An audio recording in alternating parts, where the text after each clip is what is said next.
Assalamualaikum warahmatullahi wabarakatuh. Di sini saya akan menjelaskan sistem pencernaan pada manusia.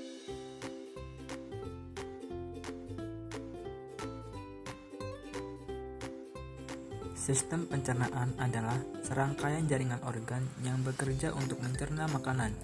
Selama dalam saluran pencernaan, makanan akan mengalami proses pencernaan, baik secara mekanik maupun secara kimia.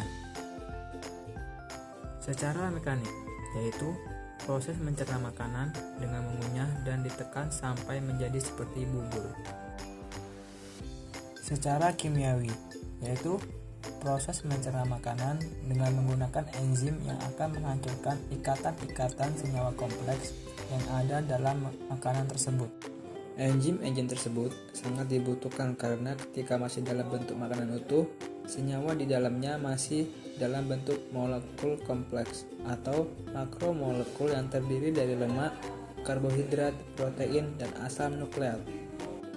Untuk dapat mengolah berbagai macam senyawa tersebut, sistem pencernaan kita terdiri dari berbagai macam organ yang fungsinya melakukan penguraian mekanik dan kimiawi tadi.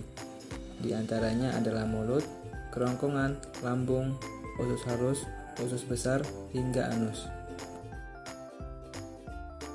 Yang pertama adalah mulut. Mulut merupakan sistem pencernaan yang akan melakukan proses pencernaan paling awal. Di dalam mulut ada gigi dan lidah yang akan menghancurkan makanan secara mekanik. Di saat yang sama, enzim di dalam ludah kita yang dihasilkan oleh kelenjar ludah mulai memutus rangkaian-rangkaian polimer di dalam makanan. Setelah makanan yang dikunyah sudah cukup halus, muncullah dorongan untuk menelan makanan tersebut. Proses menelan ini adalah tahapan kedua dari proses pencernaan, yaitu propulsi.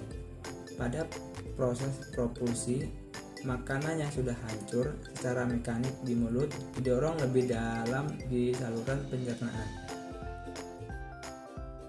Yang kedua adalah kerongkongan.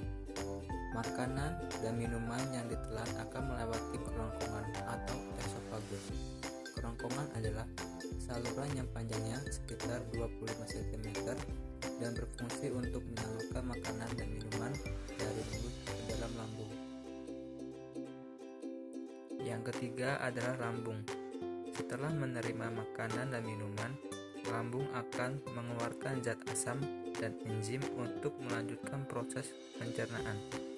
Selain memecah makanan, lambung juga akan membunuh mikroorganisme yang mungkin terdapat pada makanan atau minuman.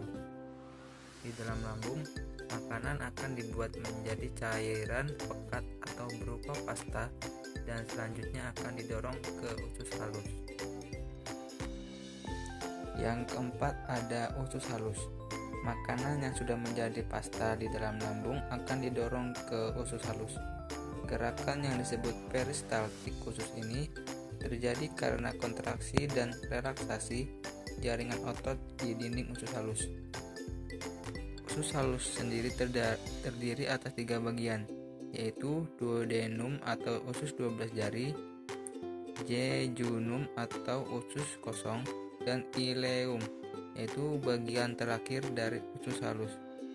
Ketiga bagian usus halus ini memiliki tugas masing-masing dalam memproses makanan.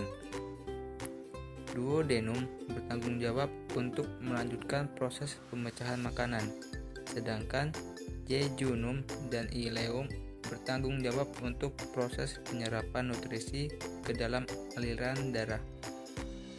Yang kelima adalah usus besar. Setelah diolah menjadi berbagai nutrisi yang terserap oleh tubuh, makanan yang sudah dicerna akan meninggalkan sisa atau limbah yang disebut tinja atau feses. Usus besar akan mendorong limbah makanan tersebut ke dalam rektum, yaitu perhentian terakhir pada saluran pencernaan. Ketika rektum sudah terisi penuh dan tinja di dalamnya siap dikeluarkan melalui anus. Proses pengolahan dan pencernaan makanan hingga menjadi tinja umumnya memerlukan waktu kurang lebih 30-40 jam. Yang terakhir adalah anus. Makanan yang sudah selesai diproses pasti harus dibuang agar tidak menumpuk di dalam tubuh. Maka dari itu, Anus menjadi organ terakhir untuk membantu pembuangan sisa makanan atau defekasi. Hanya itu yang bisa saya sampaikan. Terima kasih. Wassalamualaikum warahmatullahi wabarakatuh.